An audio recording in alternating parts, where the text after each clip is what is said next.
Hello, this is BowlerConspiracy, and I'm gonna do a quick Prisoners of the Ghostland review with some Man of Medan in the back. Wait, the Until Dawn game that's not Man of Medan or Until Dawn. I don't remember what it's called, but here it is. Um, this new Sino Sono film. Saw a virtual Sundance Sunday, January 31st, and I recorded a little thing yesterday, but it was just me rambling a lot, and that's what this one's gonna be too. It's gonna be a bitch to edit, and you're not gonna enjoy it, but I'm gonna make it. Fuck you. Anyway, uh, oh no, the tufts of my slippers, they're coming out. Prisoners of the Ghostland is a film with Nicolas Cage and Sofia Boutella. She was the mummy in Mummy, with Tom Cruise, and she's the lead dancer in Climax, which is a film that I thought that this was going to be like. I thought that Prisoners of the Ghostland was going to be a very in-your-face, go fuck yourself, punch to the jaw, a lot of fun. A lot of fun, gruesome action, and that's what it sounded like. When this movie was announced about 2 years ago, um, all that was released was Cage is attached to a film by Japanese film director Sion Sono. This is the only film by him that I have seen, to clarify, and it's going to be his craziest film yet. And he says it's his wildest film yet.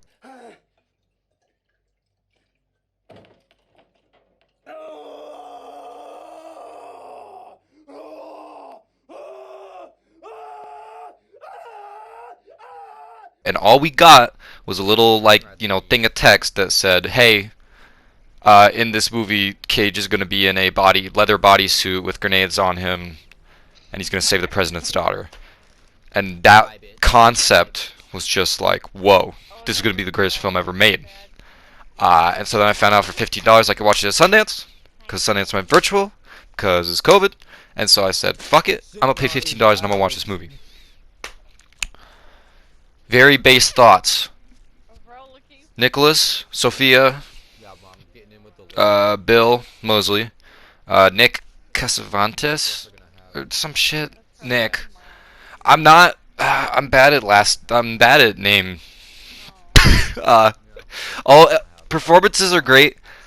This is marketed as Sono's first English film, but really like half of it's in Japanese. A lot of it's in Japanese, but it works well. Nothing like jarring to the point where it's like, what? Characters are fun. My favorite being, of course, Cage's character, Hero, also known as Nobody. Um, but Sofia's Bernice, and I don't know his actor's name. Here's a picture of him. He plays a character named Yasujiro, is what Bill Moseley, the governor, calls him. And he's this, like, silent fucking swordsman. And he's fucking awesome. And a lot of cool action with him. A lot of cool action with Cage. Even Sofia gets into some action. There's a Gatling gun part. Robbery.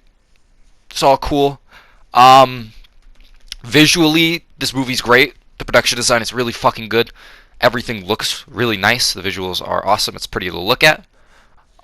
Like I said, the acting for a kind of more hammy film is quite enjoyable. Um, so here's the thing, though. So the reason that this movie is imperfect is because the first half really relies on the second half to give it a little bit of clarity, to make it all like stitched together like a nice little, all nice and tight, all nice and tucked. The first half definitely drags on for a bit. Not so much going on. The action presented in the second half is much better than the action presented in the first half.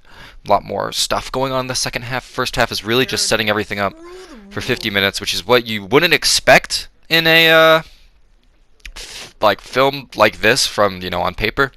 But knowing nothing about the director, I wasn't expecting that. Basically, overall, not as English as you might think. They actually filmed this in Japan instead of America due to complications, which is totally fine because it still looks fucking beautiful. Wacky, zany, cool shit happens, cool action, good performances. It's worth it.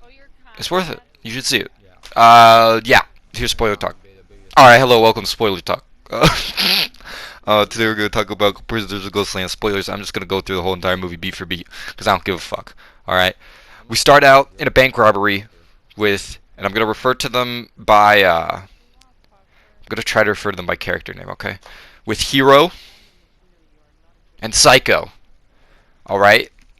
This is Nick Cage and Nick Cassavetes, and they're in Face Off, and he's the guy that when Nick Cage says like, "I want to take my face off," like he's the one like who's just looking at him. So, I'd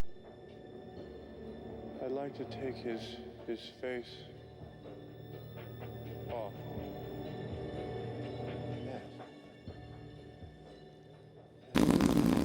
they're robbing a bank, and Psycho goes to shoot a kid, and Cage tries to stop him, and we go fast forward into time, and we're with Bernice and her friends, and they're leaving this like brothel, it looks like, and they drive off, and we don't see them again.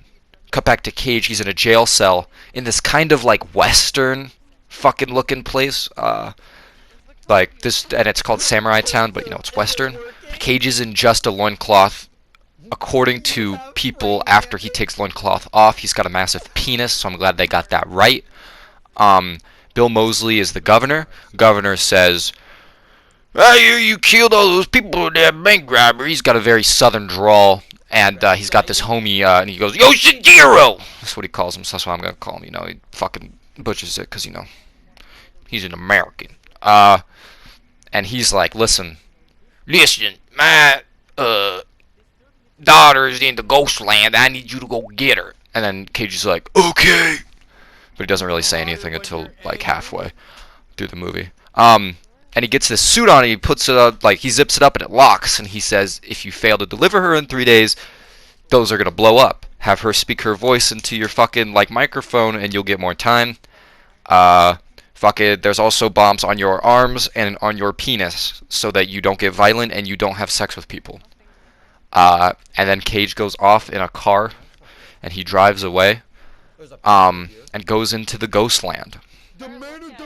There's a funny bit that makes no fucking sense where he's given like a car, I think it's a Toyota, and instead he gets on a bicycle and he just starts riding the bike, and it's like a minute of him riding the bike, and then he stops and he's panting.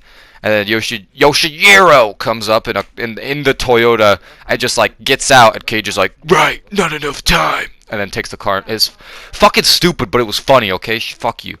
Anyway, then we get to, he goes into the Ghostland. To get into the Ghostland, he drives through this fucking like real murky looking thing with like a bus and a bunch of samurai and like these zombie looking fuckers, and he goes through them, knocks himself out. He gets rescued by some people, and someone's like, "Oh, I've seen Bernice." And he's like, "Where's she?" And they're like, "Who are you?" And he's like, "I'm nobody." They're like, "No, you're Hero, bro. You're gonna save us, dude. Someone with like actual blood's gonna come save the Ghostland." And he's like, "Okay, I don't give a fuck." That's my Cage. Cage does this, whatever. So he's in this colony and he finds Bernice. She's being like fucking like a bunch of mannequin parts being put on her, and I guess when it like all put on, like the dude who did it was like, "You're part of the Ghostland now," or some shit. And so she's part of the Ghostland. What if she lost her voice? She can't speak it to the little microphone. What the fuck, dude? Cage or Hero's like, "Fuck all of you. I don't give a shit. Goodbye. Later."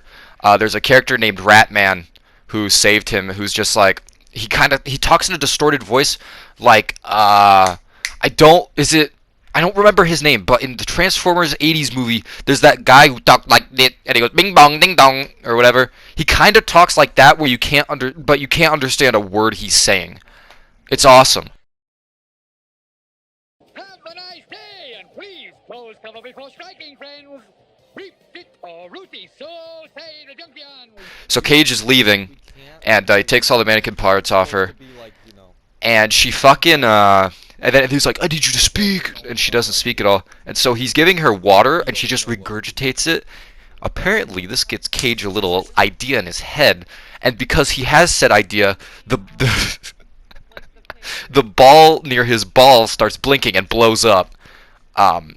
So he loses a testicle. And during this moment, he has a callback, funny Family Guy callback, and he thinks back to when he fucking he was in that bank, and like, oh my god, Psycho killed all those people, not fucking Hero, because he's Hero. Why would he do that? He's not evil. He's just misunderstood. And so we get that part, and then he is running out, and he's yelling, "Coward!" or whatever, because he's running away after Psycho murdered everyone in the bank. And then and then it goes back to where we are, and he helps Bernice up, and then all of a sudden, all the people who are on the edge of the Ghostland, those like fucking zombies and samurai show up, and they start ripping them up, like start like grabbing them and shit. And because Cage is like thinking violent thoughts, his arm blows up, not like completely off, but like mangled, you know. So he still has an arm there, but you know can't really use it anymore. And when he's out like that, another and fucking like Cage is like, oh my god, like when I was taking all the mannequin parts off Bernice, I noticed that she had like a fucking bruise. And I think that happened before, but he told her, he's like, Bernice, that was me. Like, I'm sorry. Because when he was running away from the cops, they started shooting, and they shot her mother and and her in the leg, and the governor came up and adopted her. And that's when we basically get another cut to Samurai Town with the governor. Turns out not really his like daughter, I guess, but more like a woman in the brothel that, you know, he's weird. And we see Yasujiro kill some fucking people in a badass action scene. That's awesome. And we go back to Ghostland. And in Ghostland, they bring Cage back, or like Bernice is like, Hero's dead, and they're like, no! But then he comes back and he's like, I'm not dead. And he's like, we gotta get out to Ghostland. And you get this story that's like, whoa, dude, this whole Ghostland used to be normal, and then a nuclear power plant like failure happened where a truck carrying nuclear like fucking waste and a prison bus slammed into each other, and then like the plant like fucking caused an explosion that caused everything to blow up. And so they're preventing a clock from moving, so another like the Ghostland doesn't get erased, and the only way to stop it is to kill the governor. And Cage is like, okay. And then he's like, we need to work with Ratman, because Ratman is really cool with electronics and such. And so they then work together and make a bunch of pimped out stuff, including Cage getting a like mechanical arm. When I came home, there was a man in my house. I fought with this man. He had a mechanical arm. You find this man. You find this man. How tall is he? He took everything from me. Oh, jeez. Not like a perfect mechanical arm, but like he gets a bunch of like metal on it. This is this really cool shot from the movie. It looks awesome. So then they're about to leave because they have to fight through, like, you know, the people on the border of the Ghostland that don't let people leave. And they're like, oh my god, who's the driver of the bus? It's fucking Psycho. Guess whose prison bus it was? It was Psycho's. Who's Psycho? The character at the beginning of the movie that was robbing the bank with Hero. And they're like, and he's like, you betrayed me. And he's like, yeah, sorry. And then then Psycho's like, yeah, but it's okay. And then nothing happens there. And it looks really cool, but nothing happens. Like, they don't fight or anything. And none of the, like, these cool fucking, like, samurai dudes or anything that are guarding the Ghostland or all these, like, convicts that are, like, covered in nuclear waste do anything. They're just there. And so then they leave. And it's just Cage and, or Hero and Bernice that leave. And they show up to the town. And, like, Hero's like, now give me the key. And fucking Bill Moseley's like, I'm not gonna give you the key, you degenerate. And so Hero grabs Bernice and holds her by the throat with a knife and says, give me the key. And then Bernice's little sister, don't know if it's actually sister, probably just another like person in the brothel, like goes, ah! And she gets on a Gatling gun and starts fucking shooting a bunch of people. Then she gets shot.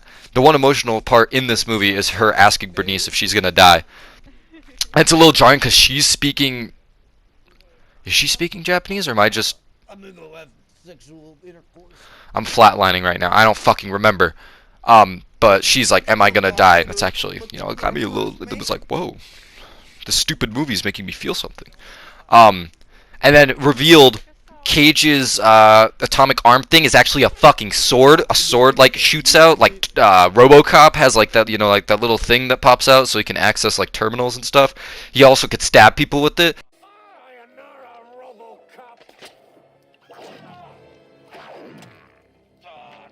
That's what fucking Hero has. He starts stabbing fucking people and like through sword fights and stuff. Starts shooting people. It's awesome. Bernice gets into some action a little bit later. You get to see Yasujiro fucking some dudes up, and then you get the one-on-one between Hero and Yasujiro.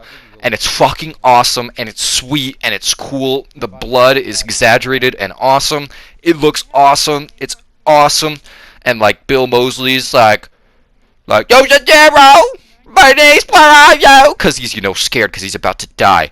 And then like he finds them, and Bernice gets a gun, a 6-shooter.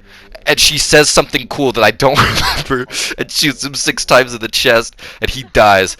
And then like, and Cage is fighting Yasujiro, he beats him, and then he's like, maybe Samurai Town one day will be better. And then the movie ends. I realize that sounds like Keanu Reeves. Anyway, that's the movie. That's what happens in it. I told myself I'm not gonna ramble as much, and then this is even longer than the first. Hope you enjoyed this little rambling, and you should see this movie. I think it's showing again at Sundance on February 2nd. Oops.